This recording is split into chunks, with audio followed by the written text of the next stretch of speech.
पाणीच्या तटसुजा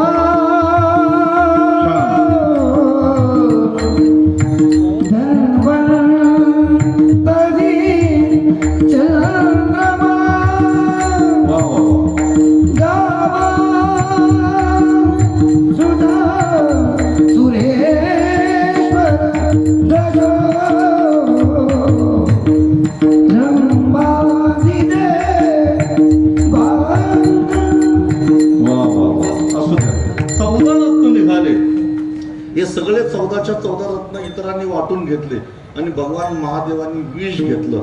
किती गोळा आहे. आता जसं तिकडे कमी घेऊन जास्त देतो तसं याची पूजा करताना याला काहीच लागत नाही. एक पसा पाणी एक बिल्वदल, एक पसा पाणी एक बिल्वदल, एक पसा पाणी एक बिल्वदल, एक पसा पाणी. पूजन बहुत सोपे, पूजन बहुत